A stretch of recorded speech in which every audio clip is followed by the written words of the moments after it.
Çok saygıdeğer Uygur TV ve İstiklal TV seyircileri, efendim biz şu anda İstanbul'dayız. İstanbul'un Zeytinburnu semtindeyiz ve burada olma sebebimiz ise efendim burada özellikle Doğu Türkistan'dan buraya göç eden Uygur Türklerinin hayatlarından bir kesit olarak size bir program sunmak istiyoruz. Bu programda sunmak istediğimiz şey ise özellikle Doğu Türkistan'dan Türkiye'ye gelen Uygur Türklerinin en çok yerleştiği yerleşke olarak Zeytinburnu semti biliniyor. Biz de burada acaba Uygurlar neler yapıyorlar? Doğu Türkistan'dan buraya geldikten sonra hayatlarında ne gibi değişiklikler oldu? Biz de onları sizinle beraber paylaşmak istiyoruz. Efendim bizi izlemeye devam ederseniz bu gelişmeleri, bu neticeleri sizlerle beraber paylaşacağız.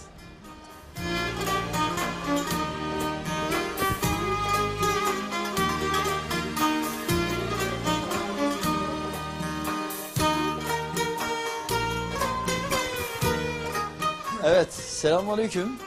Efendim kolay gelsin. Hayırlı işler.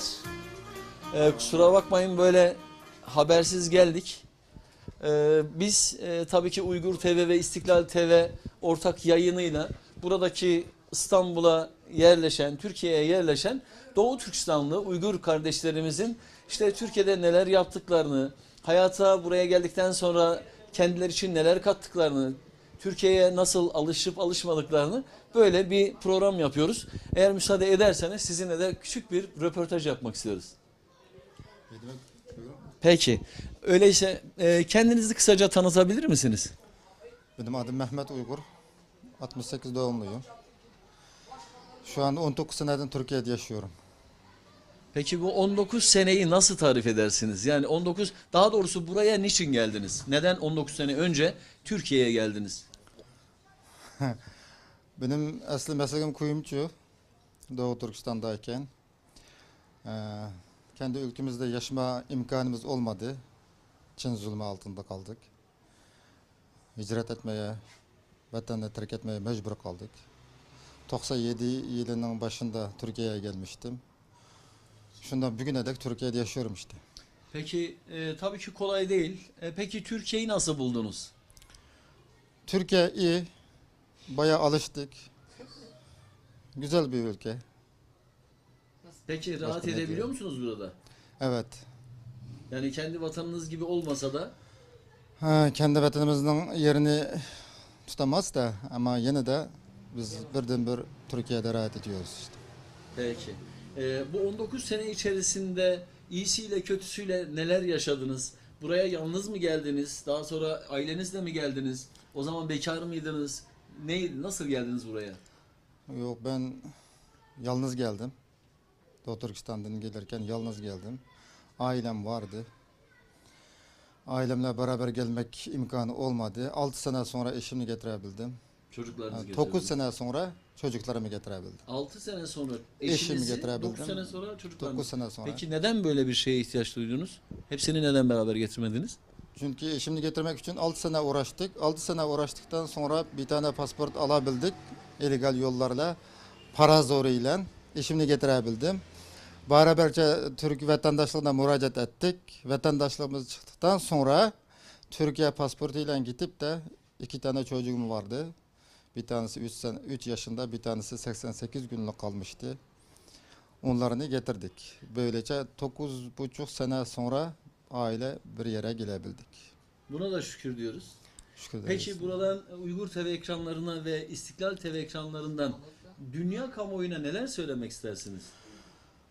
Ben ne söyleyeceğiz? Şimdi dünya kamuoyunu Doğu Türkistan'a gelince gözleri kör oldu. Kulakları sağır oldu. Bilmez oldu. Duymaz oldu.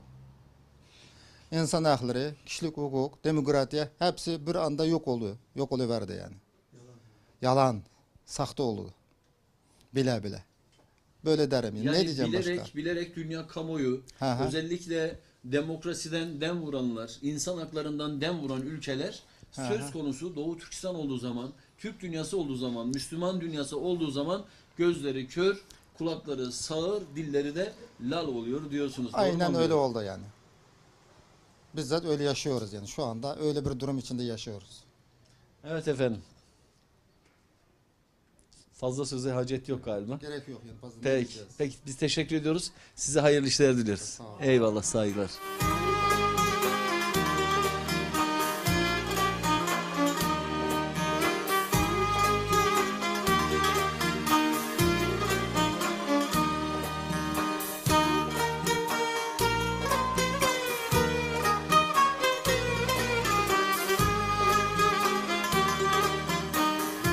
Evet efendim, görüyorsunuz Doğu Türkistan Uygur Türkleri buraya kadar gelmişler.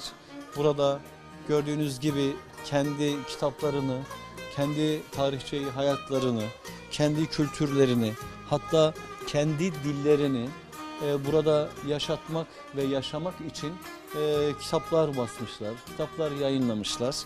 Ve hatta kendi mizah adamlarını, kendi hayatlarındaki asrın kendileri için Nasreddin hocası dedikleri Hisam Kurban'ın dahi kendi kültürlerindeki Hisam Kurban'ın kitaplarını, fıkralarını böyle yayınlamışlar. Tabi bunlar Türkçe yayınladıkları kitaplar. Tabi burada ayrıyeten tabii ki Uygur Türklerinin kendilerinin yazılarında, yani Osmanlıca dilinde, aslında Uygurlar hala Osmanlıca dilini kullanıyorlar. Harflerini kullanıyorlar daha doğrusu yazı dilinde. Ama Uygurca ifadeleri, kendi lehçelerini kullanıyorlar, kendi dillerini kullanıyorlar. Bunun içinde Uygurca bölümü de var. Burada da işte dini kitaplar var, fıkıh kitapları var vesaire. Ve Uygur kitapları da bu arkada gördüğümüz bölümde. Böyle bakabilirseniz burada, evet, görüyorsunuz. Uygurlar kendi hayatlarını inşallah devam ettirmek istiyorlar ve biz de onların bu yaşama gayretlerini sizlerle beraber Uygur TV ve İstiklal TV aracılığıyla paylaşmaya gayret ediyoruz.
Evet, çok saygılar Uygur TV ve İstiklal TV izleyicileri. Efendim biz tabii bu bölgede Doğu Türkistan'dan gelip buraya yerleşen Uygur kardeşlerimizin komşularına da, arkadaşlarına da, buradaki bölge halkına da sormaya başladık. Efendim Doğu Türkistan halkını, Uygurları nasıl tanırsınız? Onların komşulukları, arkadaşlıkları hakkında ne düşünüyorsunuz? Arkadaşlar, dostlar iyiler. Evet. Severim de. Evet. Bana karşı bir şeyler yok. Çevreye karşı da yok. İyi insanlar. İyi insanlar. Evet. Komşularınız var, arkadaşlarınız var, çevreniz var. Var. İyi, peki. Var, iyiler. Peki. Ne söylemek istersiniz onlar hakkında? Ne söyleyeyim ya, iyi insanlar, sadece onu diyeyim. Peki, teşekkür ediyoruz. Sağ Rica olun. ederim. Eyvallah. Efendim şu anda biz Uygur TV ve İstiklal TV ortak yapımından geliyoruz. Maşallah, hoş geldiniz. Ve Allah razı olsun, teşekkür ediyoruz. Tabii ki bu bölgede Zeytinburnu biliyorsunuz Uygur kardeşlerimizin özellikle yoğun oldukları yer. Uygur Evet. kardeşlerimiz hakkında neler söylemek istersiniz? İyi insanlar. Birlik beraber içinde yaşamaya çalışırlar. Evet, Çok güzel bir şey. Hep öyle olsun. Bütün millet öyle olsun. öyle olsun. Siz neresiniz? Ben Konyalıyım. Konyalısınız. Kahraman Konyalı. Kahraman Konya. Eyvallah. Peki, teşekkür ediyoruz. Eyvallah. Efendim yine canlı yayınımıza devam ediyoruz. Uygur TV ve İstiklal TV'nin ortak yapımıyla efendim bölge halkına sormaya devam ediyoruz. Uygur Türkleri hakkındaki düşüncelerini alıyoruz. Efendim Zeytinburnu özellikle Uygur Türklerinin yoğun yaşadıkları bir bölge. Evet. Siz neler söylemek istersiniz? Kısaca şöyle söyleyeyim. Ben de Türk'üm, onlar benim kardeşlerim. Hepsi o kadar. Ben de söyleyebilirim ki. Neyse o. İyisiyle Onlar da kötüsüyle Türk, benim. ben de Türk'üm. Sonuçta biz kardeşiz. Başka ne diyebilirim ki? Cevaben. Ne bekliyorsunuz başka? Eyvallah, bir şey beklemiyoruz. Tamam. abi. Buyurun başka. Başka peki komşulukları, arkadaşlıkları, dostlukları nasıl? Komşulukları, arkadaşlıkları, dostlukları benim gerçek anlamda çok yakın dostlarım yok. Evet. Denk gelmedi diyelim. Evet. Ama ve lakin dışarıdan gördüğüm kadarıyla çok iyi insanlar. Eyvallah. Dışarıdan gördüğüm kadarıyla iyi insanlar. Eyvallah, Tabii teşekkür istisnalar olabilir, kaideyi bozmaz. O her ırkta vardır yani. Eyvallah, İstisnadan teşekkür ediyorum. Kastım şu yani, iyi insan, kötü insan. Eyvallah. Teşekkür ederiz. Bu kadar. Çok sağ olun. Siz de sağ olun. Eyvallah. Hem bölge halkı hem de Uygur bir kardeşimizle beraberiz. Doğru mu? He? Kırgız. Allah, o daha güzel ya. Yani Türk dünyası şu anda burada. Efendim şu anda Türk dünyası burada. Burada bir siz Ben boyacı Murat Usta. boyacı Murat Usta. Evet. Memleket Niğde. Memleket Niğde. Niğde. Evet. Siz? Ben Zeytin'de oturmaktayım. Evet, 35. isminiz? Mehmet Emin Yüzbaşıoğlu. Yüzbaşıoğlu. Evet. Aman ben hemen esas duruşa geçeyim. Evet. Değil mi? Peki efendim şöyle, siz de Kırgız Türküsünüz. Evet. Evet. Biz de Uygur TV olarak Evet. Uygurların adına, İstiklal TV olarak yine Evet. Uygurların adına bir program yapıyoruz. Evet. Siz neler düşünüyorsunuz Uygurlar hakkında? Ama şu andaki durum kötü. Ne İyi gibi? değil yani. Nasıl? Yönetim olarak. Uygurlar. Hem Uygurlar hakkında yani. Yönetim kötü, iyi değil. Hangi yönetimden bahsediyorsunuz? Ben şimdi buradaki yönetim değil, dışındaki. Ha, Çin'deki yönetimden Çin'deki bahsediyorsunuz. yönetimden, evet. Onlara yapılan zulümden bahsediyorsunuz. Evet, evet, Yani evet. Şimdi öyle dediniz ki sanki burada bir Uygur hükümeti var. Ve Uygur hükümeti çok yanlış. Yok yapıyor. yok, Türkiye'de maşallah eli başında tutuyorlar. İşte bu. İşte sıkıntı yok işte. Eyvallah. Evet. Peki efendim siz neler söylemek istersiniz Murat Usta? Ben Uygur hakkında şimdi bir şey söyleyemem. Şöyle Uygurlarla bilgim olmadığı için. Ama Türkiye açısından şu anda bizim Türkiye bütün dışarıdan gelen vatandaşlara bir numara hürmette. Seviyorlar diyorsun. Evet, seviyorlar. Hürmet ediyorlar. Evet, seviyorlar. Kucak açıyorlar. Tabii. Kardeşliklerini gösteriyorlar. Evet. Aşılarını, ekmeklerini, yerlilerini, yurtlarını paylaşıyorlar. Her türlü. Her türlü. Evet. Efendim gördüğünüz gibi Türk'ün Türk'ten başka dostu yok diyor. Evet. Murat Türk'ün Usta öyle Türk'ten diyor. başka dostu yoktur. Öyle mi abi? Doğrudur. Siz de bir Kırgız Türk'ü olarak onu söylüyorsunuz. Evet. Eyvallah. Evet, Peki. evet. Fazla söze hacet yok görüyorsunuz. Ben söylemedim. Evet. Bu ikisi söyledi. Bizim Türkiye bütün yabancılara Evet. her türlü kucak açıyor. Her türlü destekler. Aman içeridekilerini kimse unutmasın ama. Heh. Eyvallah. Tamam, Peki tamam. teşekkür ediyoruz. Biz teşekkür Eyvallah. ettik. Sağ olun. Sağ olun. Kolay gelsin.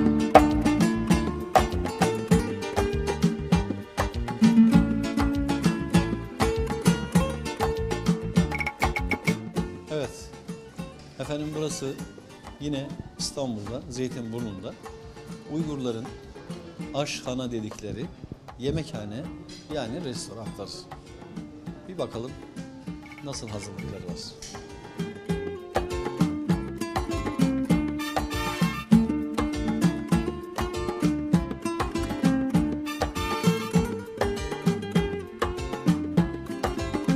Evet efendim şu anda bölge halkından sonra bölge esnafıyla da bir araya geliyoruz ve Uygur kardeşlerimiz hakkında sorular soracağız.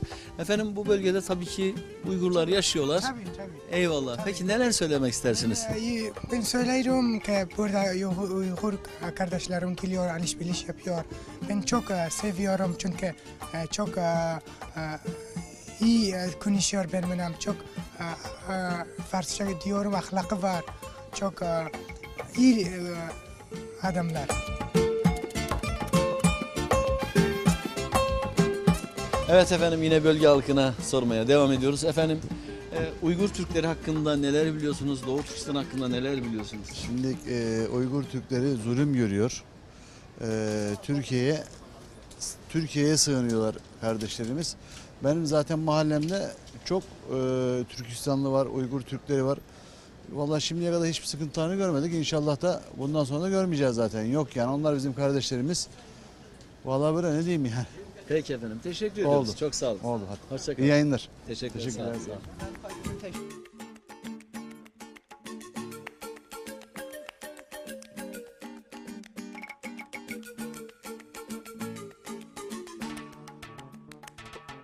Evet efendim yine bu bölgedeyiz ve gördüğünüz gibi burada doğal ve tıbbi malzemelerin kullanıldığı bir merkeze geldik. Burası da yine Uygur kardeşlerimize ait. Doğal ilaçların yapıldığı, doğal tedavilerin uygulandığı bir yer. Ve inşallah bu mekanları da sizlere göstermeye çalışacağız.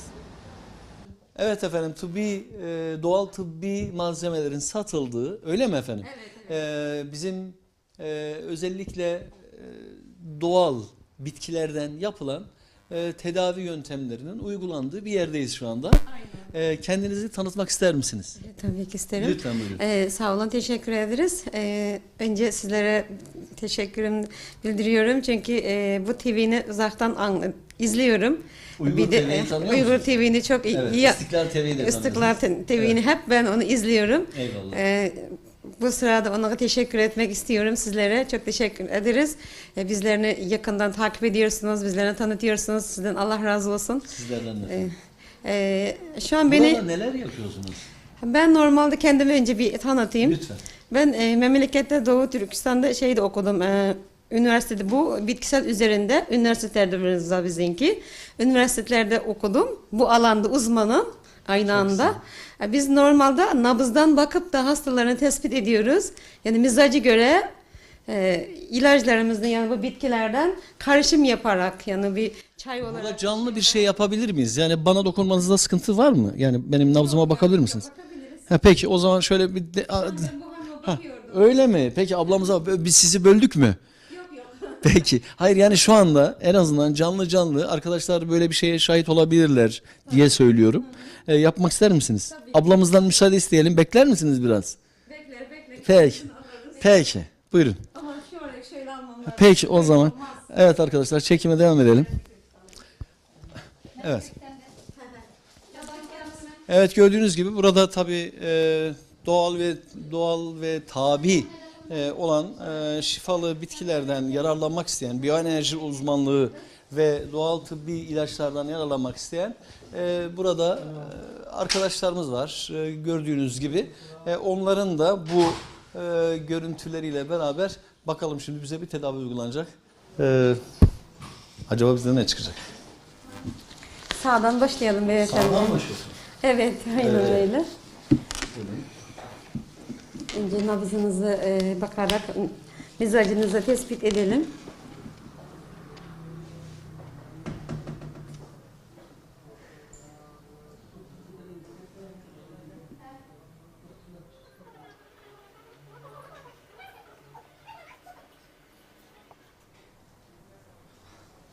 Tamam, bir dilinizi bir uzatabilir misiniz? Dilimi. Lütfen.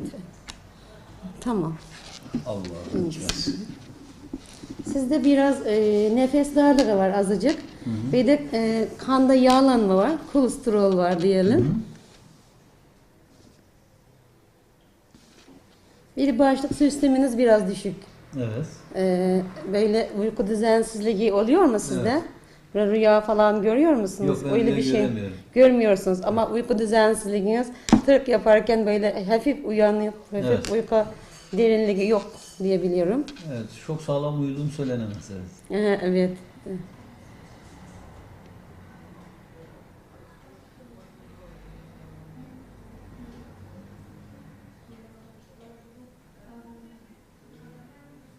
Evet, görüyorsunuz. Buyurun. Şu anda biraz bel ağrısı gibi, kemiklerden biraz eğrime gibi bir durumunuz var. Böyle bir şikayetiniz var mıydı daha Aman önce? Allah! Sayın seyirciler görüyor musunuz? Kemiklerde erime var. Demek ki gitgide Allah yardımcımız olsun. Evet, peki ne tavsiye ediyorsunuz bize? Size mi? Şu an mizacınızda baktığımızda kuru soğuk bir haliniz var. Kuru soğuk. Kuru soğuk mizac olarak şu anda dönüş. İnsan yani 4 mizac olarak değişiyor. Gençken kan mizacı oluyor. Biraz ilerleyince 30 yaşında falan oluyor. Olgulaşınca kuru sıcak. Sonra biraz yaklaşık kuru sıcaktan bu kış dönemi ya biraz kuru soğuğa dönmüş. Mizacınızdan biraz değişiklik var. Kemiklerinin mizacında biz Uygur tıbbında kemiklerinin mizacı soğuktur. O yüzden soğuk mizacınız direkt kemiklerini etkilemiştir şu anda. Öyle durumdayız. O yüzden siz soğuk algınlığınız var diyebiliriz. Bunun için önce kalsiyum öneriyorum. Yani kalsiyum derken yani süt ürünlerden, yoğurtlardan değil. Size süt tamam da kalsiyum alabilirsiniz ama negatif kalsiyum alıyorsun ondan.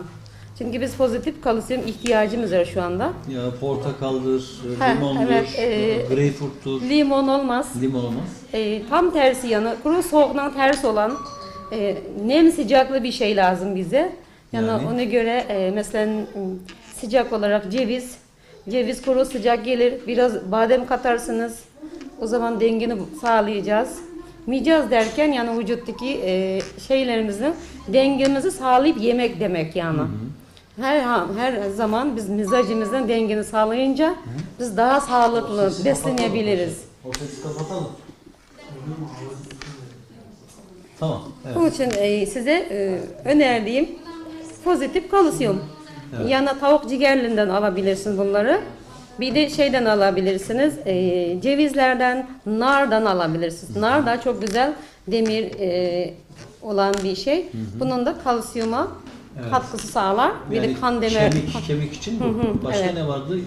Yağlanma vardı. Yağlanma için ne yapacağız? Kemik bir daha şey yapayım size ekleyeyim. Bu hamsi balıklar var ya, onun balıkının etini çıkartıp da onun kemiğini ona yiyebiliriz. Sadece doğal olarak. O da kalsiyum olarak alabilirsiniz. Evet. Evet efendim yine Türkiye'ye yerleşmiş bir Uygur kardeşimizle beraberiz. İsminizi öğrenebilir miyim? İsmim Fahrettin. Fahrettin. Evet. Fahrettin'cim güzel kardeşim ne zamandır buradasın? Ben şu an 2,5 sene oldu yani buradayım. 2,5 senedir buradasın. Evet. Türkçeyi önceden öğrenmiş miydin? Hayır yani buraya geldim ondan sonra öğrendim yani. Çok güzel maşallah. Peki nasıl Türkiye nasıl? Türkiye güzel. Rahatsın burada. Evet çok rahatız burada. Peki alışmakta güçlük çektin mi? İşte Türkiye'ye buradaki Türk kardeşlerinle nasılsınız? Türk kardeşlerden çok iyi gidiyoruz yani. Bir problem yok. Hayır problem yok. Peki çalışabiliyor musun burada? Evet çalışıyorum. Şu an dükkan açıyorum. Maşallah Evet. çok güzel. Ne dükkanı? Yani bilgisayar, telefon, tamir öyle. Peki önceden tamir yapabiliyor muydun? Yani bu işi öğrendin mi? Evet tamir şeyler arkadaşım yapıyor yani onunla beraber açtık yani ortakız. Ben bilgisayar program şeylerini yapıyorum. Ha, sen programcısın, o tamirci. Evet öyle. Peki kolay gelsin. Sağ olun. Eyvallah. Sağ olun. Teşekkür ederim. Efendim kolay gelsin. Sağ olun. Bereketli olsun. Ne yapıyorsunuz siz orada? Abi. Evet. Kasap. İyi bir kasap.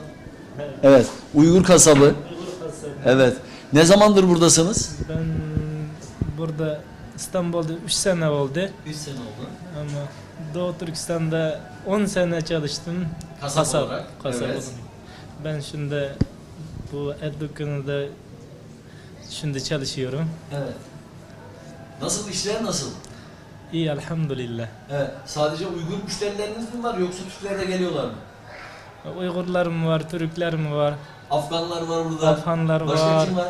Pakistanlılar var mı? Kırgızlar var. Biz Kırgızlara rastladık. Suriyelilere rastladık. Kazaklar var. Kazaklar var. Çok güzel. Peki buradan özellikle sadece koyun mu satıyorsunuz? Koyun, kuzu, tavuk. Koyun, kuzu, tavuk. Evet. Büyükbaş kesmiyorsunuz. Büyükbaş İnek, yok. dana, fil. Bundan sonra inşallah kendimiz kesmek için cay hazırlamak. Müsaade alacaksınız. Evet. Ruhsat alacaksınız. Evet. Kendisi yer hazırlamış, bundan sonra kendisi kesilecekmiş. Kendisi kesip kendisi yapacak. Eyvallah, peki. Bundan sonra hem kendiniz o zaman yetiştirsinler de artık. Evet, değil şu mi? an yer tutmuş, koyuların birkaç tane yüz getirmiş. Evet. Onu şu an büyütmek için besliyorlar. Çok güzel. Büyüdükten sonra kendisi kesip kendisi satıyor diyor. Yani Öyle diyorsun koyunlar artık bundan sonra koyun da yetiştireceksiniz. Evet. Onlar tabii yavruları olacak, kuzuları olacak. Evet. Onları büyüteceksiniz. Evet. Yani bu işin çiftliğinden son müşteriye et olarak gidişine kadar hepsini kendiniz yapacaksınız. Evet. İyi o zaman size kolay gelsin. Sağ olun. Peki işiniz rast gitsin. Evet efendim mata, Uygurca mata. Bizce bu ne olabilir? Bal var, hurma şirnisi var. Bal var. Üzüm şirnisi var. Hurma şurubu var. Üzüm şurubu var. Evet. Yani bizde küme dediğimiz işte incirin yapıldığı şekilde küme dediğimiz bir tatlı sana da vereyim mi? Olur. Buyur bismillah. Evet. Peki önce ama onu yemeden önce seni bir tanıyalım. Adım Muttalip. Muttalip. Ne yapıyorsun Muttalip burada? İstanbul'da 15 sene İstanbul'dayım. Evet. Şu an çalışıyorum. Evet. Ne olarak çalışıyorsun? Beyazıt'ta çalışıyorum. Çeyizlik, hediyelik eşya Çok üzere güzel. Evet. çalışıyorum. Daha yeni işten geldim. Eve İyi. gidiyoruz. Yani seni dinlendirmeyeceğiz biz. Bak evde daha yemek gelmeden biz sana tatlı getirdik. Kardeşim kıymet bilmiyorsunuz, kıymet bilmiyorsunuz. Eyvallah. Uygur TV'de İstiklal TV'yi nasıl takip ediyor musunuz? Takip etmeye çalışıyoruz. Allah seni affetsin. Ne demek çalışıyoruz? Niye izlemiyorsun kardeşim? Yani bu kadar insan burada emek veriyor değil mi? İstiklal TV işte kendisini tanıtmaya çalışıyor, Doğu Türkistan'ı tanıtmaya çalışıyor. Uygur TV kendisini tanıtmaya çalışıyor, Doğu Türkistan'ı tanıtmaya çalışıyor. Orada yaşananları anlatmaya çalışıyor. Yani bir tatlı verdik ama zehir ettik değil mi? Yok Allah razı Biraz olsun. öyle oldu he? Allah razı olsun. Peki afiyet olsun. Beraber Efendim biz sokakta dolaşmaya devam edeceğiz.